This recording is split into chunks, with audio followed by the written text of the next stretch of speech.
DJM TV.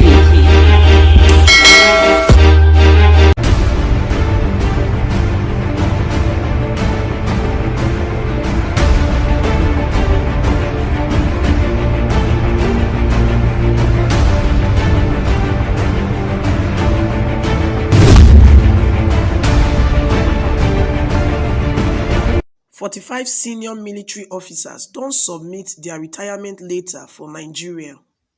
My surest paddy, Ahelo, your side. I welcome you to DJM TV Daily News Update, where we dey give una the real-time gist as it happen. Well, we don't come again with another gist for now. We consign the military this time around. We'll not forget saying, in order to take, we like say, federal government replace the former service chiefs with new ones. When he got to make Leo Irabo as Chief of Defense Staff, Ibrahim Atairu as Chief of Army Staff, Ishaka Amayo as Chief of Air Staff, and Awal Gambo as Chief of Naval Staff. Many people don't call for the sack of the former service chiefs them. And then finally, the government don't listen to Nigerians, don't replace them with these new ones.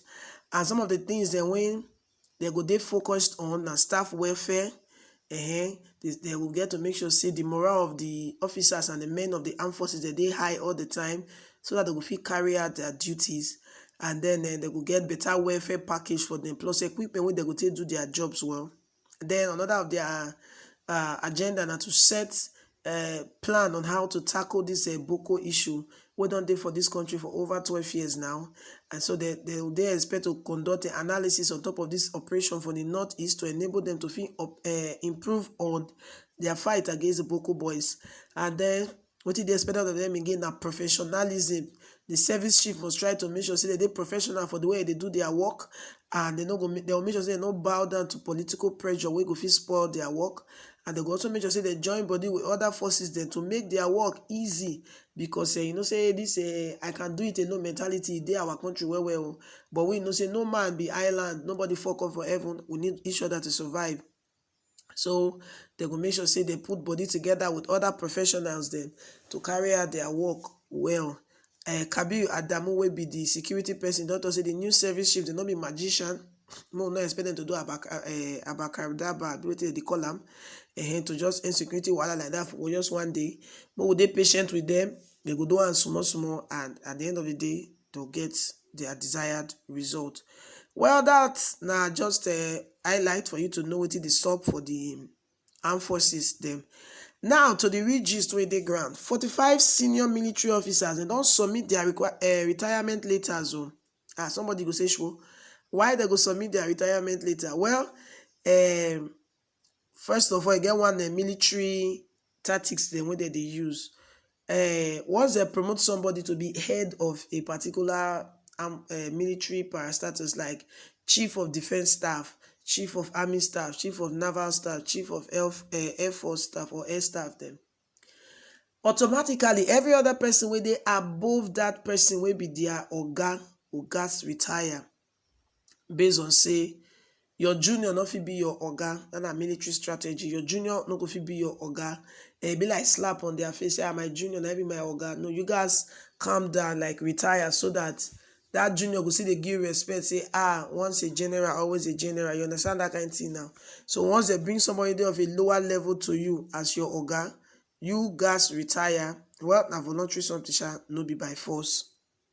So over 45 of the senior officers for Nigerian Army, Navy, and Air Force don't put in their retirement letters from the service following the appointment of their juniors, like I tell you, and classmates as service chiefs by Oga Bubu. Most of the officers that when put in their retirement letter, they did the rank of major generals, brigadier generals, and members of the regular course 35 to 36 from the Nigerian Defense Academy. Now I'm going to give another small lowdown for this matter where they play. Now for the Nigerian Army, the highest ranking officer now usually brigadier general. While for the Air Force, the highest ranking officer now Air Chief Marshal. For Nigerian Navy, the highest ranking officer now Admiral of the Fleet. Now back to our story. And newspaper will call gather to say those who put in their retirement letter address the letters them to the former service chiefs them. The service we get the highest number of officers wey dey go on retirement. Now army we get over 25 army officers wey dey retire, followed by navy we get over 13, and then the air force we get less than 10 officers wey dey retire.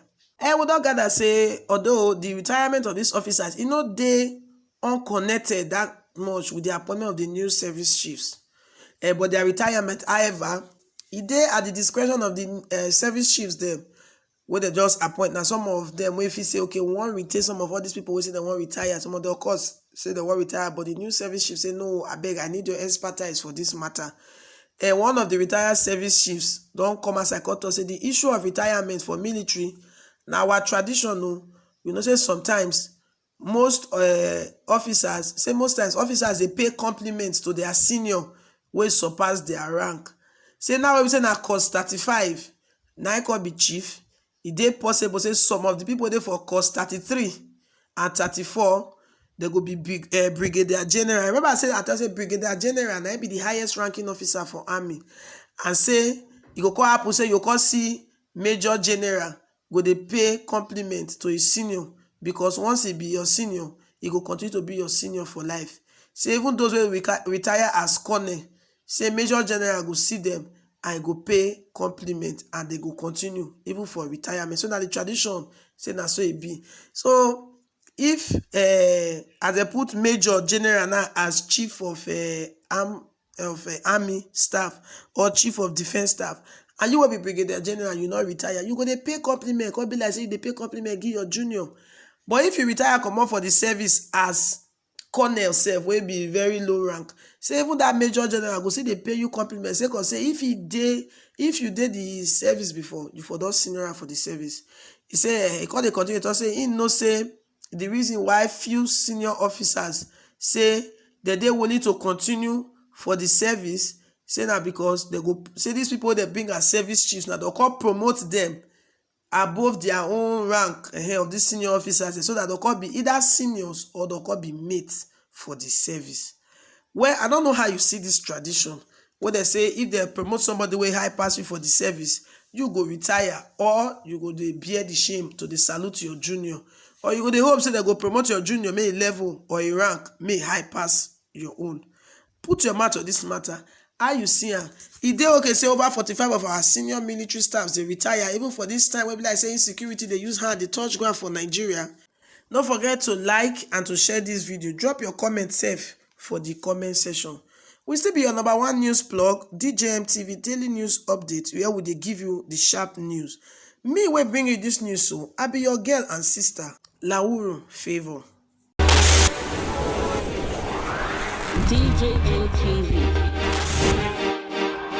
DJM TV.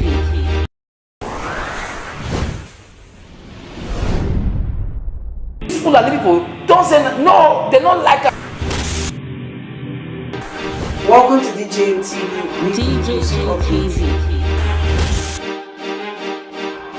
DJM TV.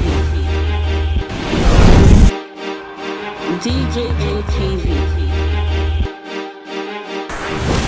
DJM TV. Some of the delegates and ask the question. DJM TV.